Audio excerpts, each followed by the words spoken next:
વાત કરીએ સુરતની તો સુરત શહેરમાં વરસાદે ખોલી તંત્રની પોલ કે જ્યાં વરસાદ બાદ રસ્તા પર મોટા ખાડા પડ્યા ત્યારે કતારગામ ગોટાલાવાડી સર્કલ પર ખાડા રાજ જોવા મળ્યું જ્યાં રસ્તા પર ખાડા પડવાથી વાહન ચાલકો પરેશાન થયા હતા ત્યારે ખાડા પુરાણમાં પણ તંત્રની બેદરકારી સામે આવી છે જ્યાં વાહન ચાલકોને વાહન સ્લીપ થવાનો ડર થયો છે।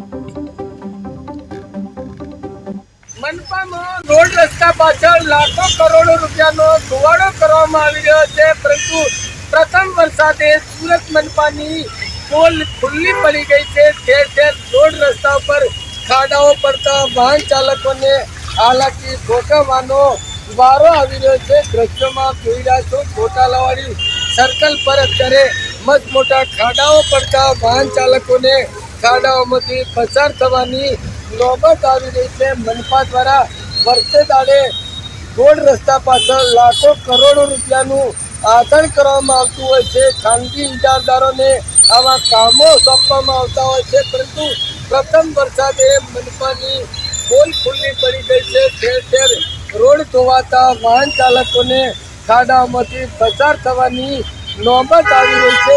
ક્યાંક ને ક્યાંક આવા ઇજારદારોને વર્ક ઓર્ડર આપવામાં આવતા હોય છે। રોડનું જે ખાસ કરીને મજબૂતાઈ અને રોડની જે વોરંટીનો પર્યાય નક્કી કરવામાં આવતો હોય છે, પરંતુ પ્રથમ વરસાદે જ રોડ રસ્તાઓ તૂટી પડતા મનપાની કામગીરી સામે જરૂર સવાલો ઉઠી રહ્યા છે। આપ જોઈ રહ્યા છો અત્યારે ગોટાલાવાડી સર્કલ ખાતે વાહન ચાલકો મસ્ત મોટા ખાડાઓમાંથી પસાર થઈ રહ્યા છે। ક્યાંક ને ક્યાંક પોતાના વાહનને નુકસાન થવાની ભીતિ સેવાઈ રહી છે।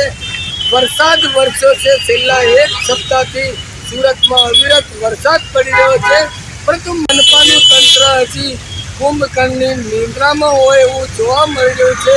રોડ પર ઠેર ઠેર મસ્ત મોટા ખાડાઓ પડી રહ્યા છે, પરંતુ આ ખાડાઓની મરામત કરવા સુદ્ધાની તસ્દી મનપાએ લીધી નથી।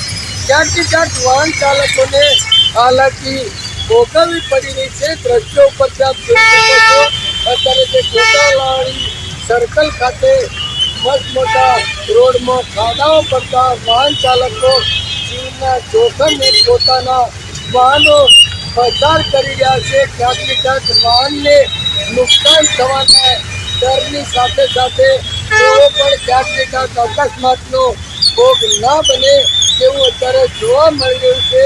ઠેર ઠેર સર્કલની આસપાસ મસ્ત મોટા ખાડાઓની ભરમાર જોવા મળી રહી છે, પરંતુ મનપાનું તંત્ર કુંભકર્ણની નિંદ્રામાં હોય એવું અત્યારે જોવા મળી રહ્યું છે। કેમેરામેન આરિફ સાથે બલદેવ દેસાઈ, KTV ન્યૂઝ ગુજરાતી।